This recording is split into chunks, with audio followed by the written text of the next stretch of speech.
Info gempa bumi terkini hari ini di wilayah tepatnya di Pacitan, Jawa Timur, Kamis, 29 Agustus 2024. Diketahui gempa bumi tepatnya melanda wilayah di Jawa Timur pagi ini. Berdasarkan info Badan Meteorologi, Klimatologi, dan Geofisika, BMKG. Gempa tersebut berkekuatan magnitudo 3,5 berpusat di laut. Tepatnya melanda wilayah Jawa Timur pukul 6.03 waktu Indonesia Barat. Sementara itu gempa berpusat pada kedalaman 10 km. Titik lokasinya ada di koordinat 9, 67 Lintang Selatan, 11107 Bujur Timur. Lokasi pusat gempa di laut 165 km barat daya Pacitan, Jawa Timur. Berikut info yang dibagikan BMKG. Gempa magnitudo 3,5 skala Richter, 29 Agustus 2024 06.03, 16 WIB, lokasi 9, 67 Lintang Selatan, 11107 Bujur Timur, 165 km barat daya Pacitan, Jawa Timur, kedalaman 10 km. Disclaimer, informasi ini mengutamakan kecepatan. Sehingga hasil pengolahan data belum stabil dan bisa berubah seiring kelengkapan data. Tulis X BMKG. Indonesia belakangan diliputi kecemasan mengenai kemungkinan terjadinya gempa megatrust dengan magnitudo tinggi. Sejauh ini, gempa yang terjadi menunjukkan kekuatan yang bervariasi, mulai dari skala kecil hingga sedang. Namun, para ahli dari Badan Meteorologi, Klimatologi, dan Geofisika, BMKG, mengingatkan bahwa meskipun potensi gempa megatrust besar hanya tinggal menunggu waktu, kepastian kapan gempa tersebut akan terjadi belum dapat dipastikan. Dwi Kora Karnawati, Kepala BMKG, mengungkapkan bahwa gempa bumi, terutama yang berasal dari zona megatrust, memiliki karakteristik yang rumit dan sangat sulit diprediksi secara akurat mengenai kapan dan di mana akan terjadi. Kesulitan ini disebabkan oleh banyaknya variabel geologi serta pergerakan dan perubahan kondisi lempeng bumi yang terus berlangsung. BMKG juga menekankan bahwa peringatan yang disampaikan belakangan ini bukan merupakan peringatan dini. Peringatan ini muncul karena wilayah di sekitar zona megatrust, seperti Selat Sunda dan Mentawai Siberut, telah lama dikenal oleh para ahli sebagai zona seismic gap atau zona kekosongan gempa besar yang telah ada selama berabad-abad. Zona ini perlu mendapat perhatian karena berpotensi menghasilkan gempa besar kapan saja. Peringatan mengenai gempa di Selat Sunda dan Mentawai Siberut diberikan karena kedua wilayah tersebut sudah lama tidak mengalami gempa besar. Namun, ini tidak berarti bahwa gempa besar tidak mungkin terjadi dalam waktu dekat. Peringatan diberikan karena segmen-segmen sumber gempa di sekitarnya sudah mengalami gempa besar, sedangkan Selat Sunda dan Mentawai Siberut belum melepaskan energi besar yang tersimpan hingga saat ini. Kapan tepatnya gempa itu akan terjadi, tidak bisa diramal dan tidak dapat diprediksi, jelas Daryono, Kepala Pusat Gempa dan Tsunami BMKG, pada Selasa, 27 Agustus 2024. Upaya yang perlu dilakukan adalah dengan mempersiapkan mitigasi nyata, bukan hanya formalistik. Misalnya, pembangunan bangunan tahan gempa sesuai standar building code yang mengacu pada sumber gempa maksimum di daerah masing-masing. Juga penting untuk merencanakan tata ruang kota dan pantai yang aman berdasarkan risiko gempa bumi dan tsunami, tambahnya. Meskipun begitu, BMKG tetap melakukan pemantauan terhadap aktivitas seismik di berbagai wilayah Indonesia untuk memberikan peringatan dini dan meminimalisir potensi dampak yang mungkin terjadi. Kabar ini semakin mengkhawatirkan karena Pulau Jawa, salah satu pulau terpadat di Indonesia, diperkirakan akan terkena dampak signifikan dari bencana tersebut. Bahkan, ada kekhawatiran bahwa gempa ini bisa menyebabkan terbelahnya Pulau Jawa. Apa itu gempa megatrust? Gempa megatrust adalah gempa bumi besar yang terjadi di zona subduksi, yaitu area di mana lempeng tektonik saling bertemu dan salah satunya bergerak ke bawah lempeng yang lain. Di Indonesia, salah satu wilayah yang berisiko tinggi mengalami gempa megatrust adalah zona subduksi di sepanjang pantai barat Sumatera, selatan Jawa, hingga Nusa Tenggara. Gaya geser yang terjadi di zona ini dapat menghasilkan gempa bumi dengan kekuatan yang sangat besar, bahkan melebihi skala 9,0 pada skala Richter. Mengapa Pulau Jawa berisiko? Pulau Jawa, yang merupakan salah satu pulau terpadat di dunia, berada di atas zona subduksi aktif di selatan Jawa. Kondisi ini menempatkan Pulau Jawa pada risiko tinggi terkena dampak langsung dari gempa megatrust. Selain itu, Infrastruktur yang padat dan populasi yang besar di pulau ini membuat potensi kerusakan dan korban jiwa menjadi sangat tinggi jika bencana ini terjadi. Potensi lebih dahsyat dari tsunami Aceh 2004. Kabar yang paling menakutkan adalah bahwa gempa megatrust yang diprediksi ini bisa lebih dahsyat dari tsunami Aceh yang terjadi pada tahun 2004. Tsunami Aceh, yang dipicu oleh gempa berkekuatan 9,1 SR, menewaskan lebih dari 230.000 orang di berbagai negara dan menyebabkan kerusakan yang luar biasa. Jika gempa megatrust terjadi dengan kekuatan yang lebih besar, dampaknya bisa sangat parah, terutama di wilayah padat penduduk seperti Pulau Jawa. Kesiapsiagaan dan mitigasi bencana. Dengan potensi ancaman yang begitu besar, penting bagi pemerintah dan masyarakat untuk meningkatkan kesiapsiagaan dan upaya mitigasi bencana. Edukasi tentang langkah-langkah penyelamatan diri saat gempa, serta simulasi evakuasi, harus diperbanyak di daerah-daerah yang berisiko tinggi. Selain itu, perencanaan kota yang memperhitungkan risiko bencana dan pembangunan infrastruktur yang tahan gempa juga menjadi kunci untuk meminimalkan dampak dari bencana ini. Menghadapi ketakutan bersama. Rasa takut yang melanda masyarakat adalah respons alami terhadap ancaman besar seperti gempa megatrust. Namun, penting untuk menghadapi ketakutan ini dengan informasi yang akurat dan langkah-langkah nyata untuk melindungi diri dan keluarga.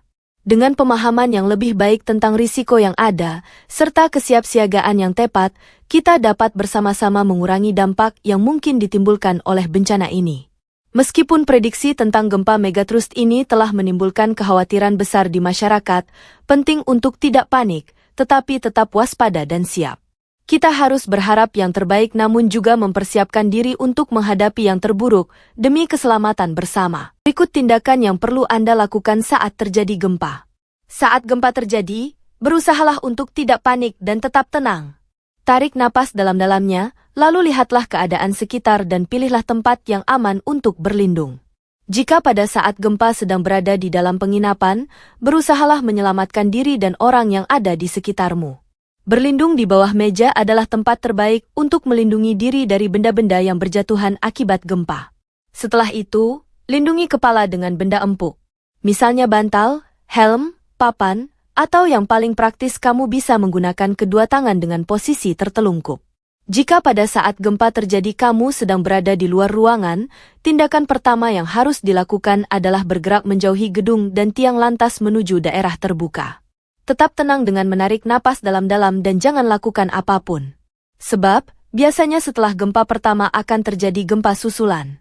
Jika saat itu kamu sedang berada di kerumunan, biasanya akan terjadi kepanikan. Untuk menghindari hal tersebut kamu bisa perhatikan arahan petugas penyelamat dan usahakan langsung menuju ke tangga darurat untuk menuju ke daerah terbuka.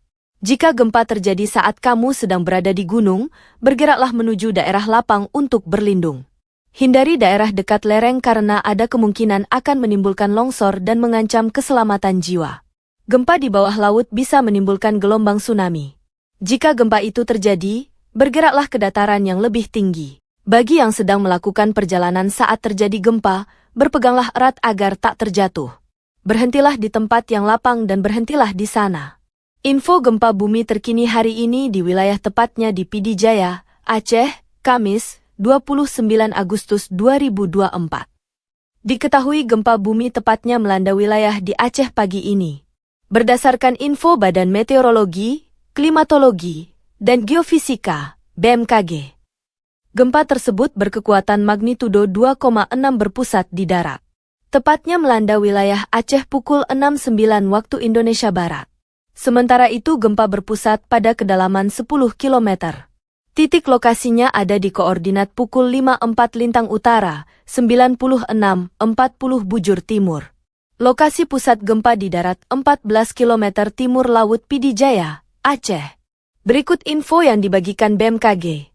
Gempa magnitudo 2,6 skala Richter, 29 Agustus 2024 06.09, 46 WIB, lokasi pukul 54 Lintang Utara, 96.40 Bujur Timur, 14 km timur laut Kabupaten PD Jaya, Aceh, kedalaman 10 km.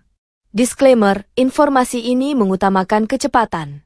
Sehingga hasil pengolahan data belum stabil dan bisa berubah seiring kelengkapan data, tulis ex BMKG. Gempa magnitudo 3,7 guncang barat laut Wanokaka, NTT.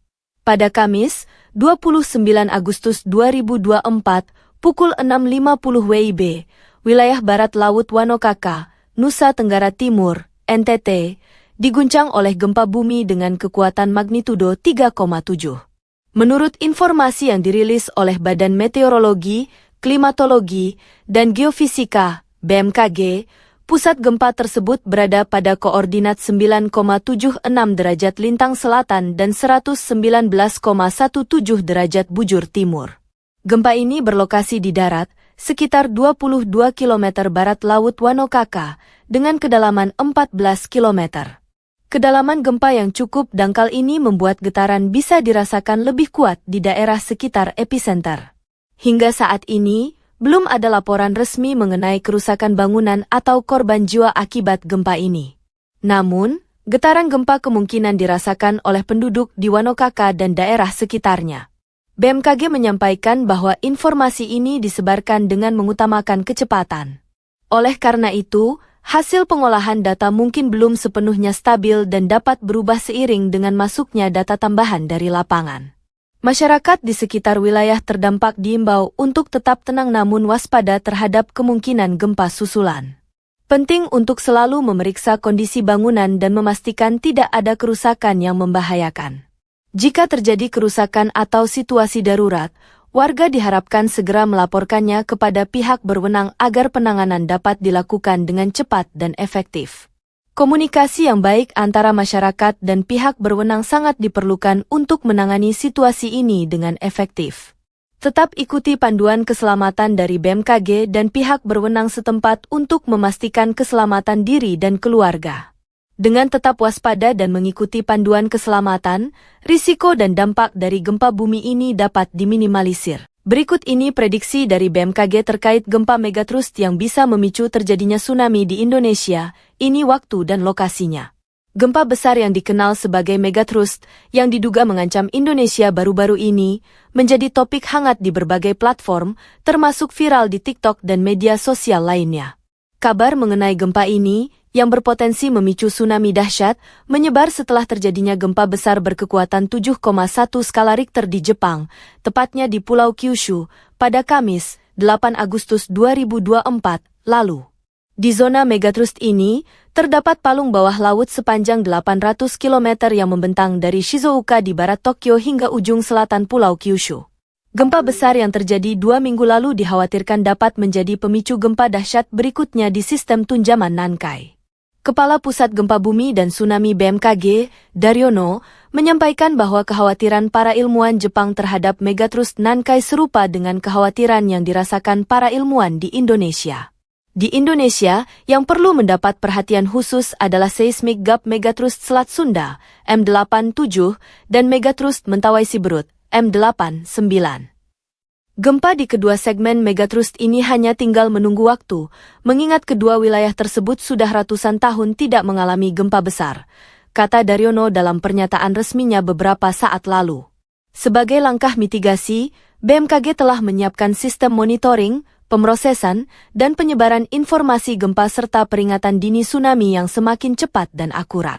Daryono juga menjelaskan bahwa jika gempa besar benar-benar terjadi di megatrust Nankai, kemungkinan besar hal ini akan memicu tsunami, karena setiap gempa besar dan dangkal di zona megatrust berpotensi menyebabkan patahan dengan mekanisme naik, thrust fault, yang dapat mengganggu kolom air laut, memicu terjadinya tsunami. Pertanyaan yang muncul adalah, apakah jika gempa megatrust besar terjadi, hal tersebut akan mempengaruhi lempeng tektonik di Indonesia? Jawabannya adalah, jika terjadi gempa besar di megatrust Nankai, deformasi batuan skala besar yang terjadi dipastikan tidak akan berdampak pada sistem lempeng tektonik di Indonesia. Jaraknya yang sangat jauh serta biasanya dinamika tektonik yang terjadi hanya berdampak pada skala lokal hingga regional pada sistem tunjaman Nankai, jelas Daryono. Meskipun demikian, tsunami besar di Jepang dapat menjalar hingga ke wilayah Indonesia, sehingga hal ini perlu kita waspadai, tambahnya. Meski demikian, Daryono menyatakan bahwa masyarakat tidak perlu khawatir, karena apa yang terjadi di Jepang dapat dipantau secara real-time dan dianalisis dengan cepat. Menurut Daryono, BMKG dapat memodelkan tsunami yang mungkin terjadi dan dampaknya menggunakan sistem INATWS, Indonesia Tsunami Early Warning System, sehingga BMKG akan segera menyebarluaskan informasi gempa bumi dan peringatan dini tsunami di seluruh wilayah Indonesia, khususnya di bagian utara Indonesia. Berdasarkan skala MMI yang dikutip dari laman BMKG, berikut info MMI yang dapat dipelajari. 1. MMI. Getaran gempa tidak dapat dirasakan kecuali dalam keadaan luar biasa oleh beberapa orang. 2. MMI. Getaran atau goncangan gempa dirasakan oleh beberapa orang, benda-benda ringan yang digantung seperti lampu gantung bergoyang. 3. MMI. Getaran gempa dirasakan nyata dalam rumah. Getaran terasa seakan-akan ada naik di dalam truk yang berjalan. 4. MMI. Pada saat siang hari dapat dirasakan oleh orang banyak di dalam rumah, di luar rumah oleh beberapa orang, gerabah pecah, jendela pintu bergoyang hingga berderik dan dinding berbunyi. 5. IMIMI. Getaran gempa bumi dapat dirasakan oleh hampir semua orang, orang-orang berlarian, gerabah pecah, barang-barang terpelanting, tiang-tiang dan benda besar tampak bergoyang, bandul lonceng dapat berhenti. 6. MI. Getaran gempa bumi dirasakan oleh semua orang. Kebanyakan orang terkejut dan lari keluar, plester dinding jatuh dan cerobong asap di pabrik rusak, kerusakan ringan. 7. MMI. Semua orang di rumah keluar. Kerusakan ringan pada rumah dengan bangunan dan konstruksi yang baik. Sedangkan pada bangunan dengan konstruksi kurang baik terjadi retakan bahkan hancur, cerobong asap pecah. Dan getaran dapat dirasakan oleh orang yang sedang naik kendaraan. Telepan MMI. Kerusakan ringan pada bangunan dengan konstruksi kuat. Keretakan pada bangunan dengan konstruksi kurang baik, dinding terlepas dari rangka rumah, cerobong asap pabrik dan monumen roboh, air berubah keruh. 9. MMI. Kerusakan pada bangunan dengan konstruksi kuat, rangka rumah menjadi tidak lurus, banyak terjadi keretakan. Rumah tampak bergeser dari pondasi awal. Pipi-pipa dalam rumah putus. 10. MMI. Bangunan dari kayu yang kuat rusak, rangka rumah lepas dari pondamennya, tanah terbelah rel melengkung, tanah longsor di tiap-tiap sungai dan di tanah-tanah yang curam. 11. MMI. Bangunan-bangunan yang sedikit yang masih berdiri. Jembatan rusak, terjadi lembah. Pipa dalam tanah tidak dapat terpakai sama sekali, tanah terbelah, rel sangat melengkung. 12. MMI. Hancur total, gelombang tampak pada permukaan tanah. Pemandangan berubah gelap, benda-benda terlempar ke udara.